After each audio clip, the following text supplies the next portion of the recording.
Hello everyone and welcome to Sports Scene. I'm Matthew Andrade. And I'm Will Simonds. We're happy to be joined in the studio today by a special guest from the 17-2 USC water polo team, senior utility Bayley Weber. LJ, let's toss it over to you. Thanks for joining us, Bayley. Thank you for having me. Coming off a statement win against UCLA last weekend, what did that win mean for you guys? It meant a lot. It helped our momentum for sure, but it's nothing different than winning another game because we do go into every game like it's a national championship game. And going into the postseason play this upcoming weekend, what is your team's biggest area of focus? Our largest focus is definitely defense. Defense wins championships, and I think if we have a stellar defense, it will feed our offense. We just can't let silly goals in. And you guys were the champions last year. You're the number one team ranked in the country at the moment. How much pressure is on you guys to repeat as champions? I think a lot of pressure for sure. Anybody who's a defending national champion definitely have a target on their back. But I think just making a statement of winning it back-to-back, USC water polo women's never done it before. I think it gives us a lot of confidence for sure. And how are you guys feeling going into the postseason play this year? Super stoked. Our coaches are obviously helping us with that, but they're also making sure we're not looking too much ahead of ourselves because we have to make it to the championship game. We have to win conference. We have a lot of things leading up to the national championships. And thanks for your time, and back to the desk. USC baseball is in the midst of a cold streak right now, and last night did not help. The Trojans traveled out east to take on Cal State Fullerton and lost in brutal fashion. Things were looking good early for the Trojans, who jumped out to an early 3-0 lead on the strength of a 2-run homer by Rylan Thomas.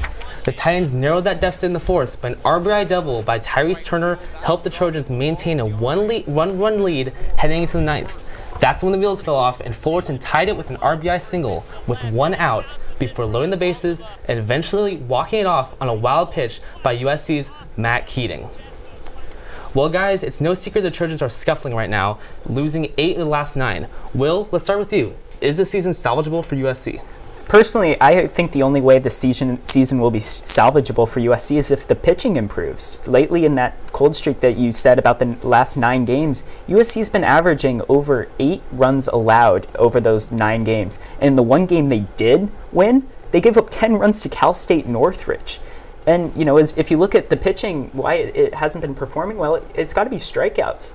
The Trojans are last in the Pac-12 in strikeouts per 9 inning, just a little over 7 strikeouts per game. And they're also giving up the long ball more than just about anybody else. 36 home runs in 34 games is second to last in the Pac-12. So keeping the ball in the yard, getting guys out, just not letting them make contact is going to be a big thing that USC is going to have to turn around if they're going to turn around their season as a whole.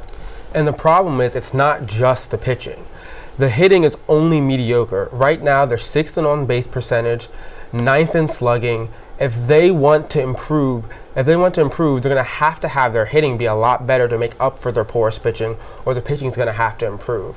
Right now, they're just an average hitting team with bad pitching, and that's just a recipe for disaster. Just to mention one positive thing for the team this season, 3rd in the Pac-12 in home runs. They live and die by the big play. Can they get enough of those home runs? Only time will tell, but we'll see later on the season. Excitement is high for the Trojan football team just 3 days out from Lincoln Riley's first spring game. Riley spoke at USC's practice yesterday about the anticipation and his expectations for Saturday. I think, I said last night, on the show, I think you got to, handle and respect the opportunity to be in the Coliseum, to get a chance to play football in there, and any chance you get to walk in there with all the greats that have been on that field, you better appreciate it and set a tone and a standard for what football should look like on that field. First time for us, some fans in the stands, national TV audience, making sure that all these things we've worked to do, install, that ought to show up on Saturday. We don't need guys that kind of get out, start to do their own thing, lose sight of all the progress that we've made. USC's spring game starts at noon on Saturday. What will you guys be looking for most when the Trojans take the field at the Coliseum? The biggest thing is going to be the defense. Last year, the USC gave up the 2nd most points in the Pac-12, and that's going to have to improve if they want to be better. One of the biggest culprits was their tackling. The linebackers were absolutely porous last year. They really struggled in tackling. But this year, there's been a lot of praise so far for Raylan Gayforth and Shane Lee, a transfer from Alabama, and how those two perform is going to really determine how much the defense can rise above last year's performance.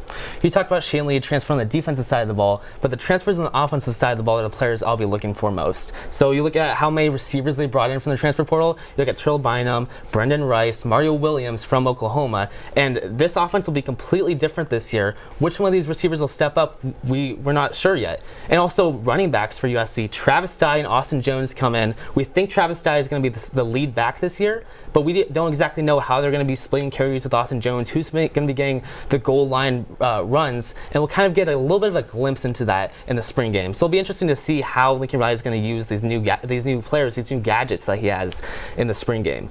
And the transfer everyone's looking for most, Caleb Williams. Let's hear from him about the culture change at USC. This culture has been, this wasn't, 10 weeks ago. This culture is not what it is now. So having these guys here, obviously we have guys coming in, but having these guys here that we've been working on this culture with has been amazing, because these guys that we're going to have to get to fill out our roster. And Matt, you mentioned it. Caleb Williams is the transfer that everybody's been looking forward to most, really, since even before he officially transferred here. It feels like for the last 6 months now at this point. We've been waiting for this weekend to see him on the field at the Coliseum wearing the Trojan uniform. We've been through this before with new quarterbacks. Trojans have had 4 quarterbacks in the last 5 years. We've been through this with JT Daniels. We've been through this with Keaton Slovis. We've been through this with Jackson Dart for a few games last year.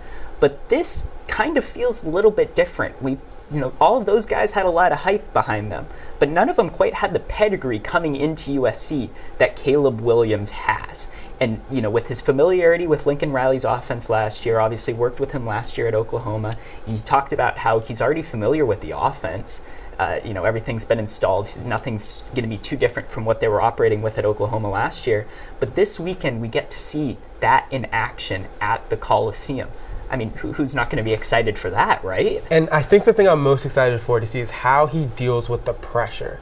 This year, there's going to be huge expectations for USC. Even though it's the first year under Riley, it's got to be Pac-12 championship or bust. So how Caleb performs under his first bit of pressure is going to say a lot about what type of quarterback he's going to be for this season. And what we hear out of practice every year is that players are flying around and there's a lot of physicality. But this year, we actually believe it, right? It feels like Caleb Williams and Lincoln Riley coming in. There really is a lot. There are high expectations, and everyone is looking forward to what this USC team can do. And it doesn't feel unfounded like it has in years past. Well, I'll say this. Every year is the best spring for someone. Every year, oh my gosh, quarterbacks haven't looked this good in a while. And I just think it's important for us to see the results. So I'm going to temper my expectations until I see this spring practice and I start to see some results on the field instead of just hearing it. Yeah, and obviously, it's a spring game. They're not going to show everything. Lincoln Riley and Caleb Williams both said that, have been saying that in practice. There isn't going to be too much, so there's no reason to, look too much into what we see on the field. But who doesn't want to get excited, right? There's nothing wrong with that. We've been doing this. This is the time when we actually get those results, like we've been saying, and that's why I think you can't not be excited. I think this season is going to be one of the most important seasons in the history of UC football, and hopefully it'll be the start of a new dynasty. Maybe. And like you're saying, we're not going to be seeing everything in the spring practice. Raleek Brown won't be out there, and he's going to maybe be a huge factor for USC this coming season with how maybe they'll use him in the pass game, maybe they'll just use him in the run game.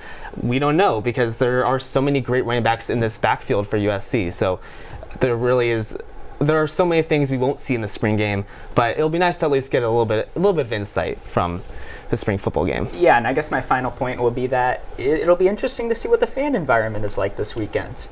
Some games last year, it wasn't pretty. The Coliseum wasn't particularly full, let's say that. Started empty, ended empty. Yeah, exactly. So I think it'll be interesting to see, what it's like on campus beforehand, what it's like at the Coliseum. Is this renewed energy that feels like, has been going on social media for the last few months since Lincoln Riley announced he's coming to USC.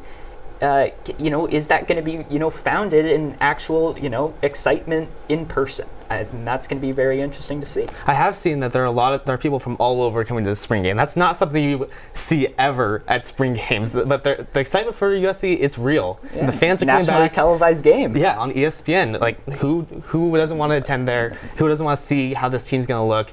I mean, we're really not going to see that much from the spring game, but it'll be fun to see maybe a decently filled Coliseum for once. It'll be fun to see. And that's all the time we have for Sports Scene today. Thanks everybody for tuning in. For LJ Dow, Will Simonds, I'm Matthew Andrade. Catch you next week.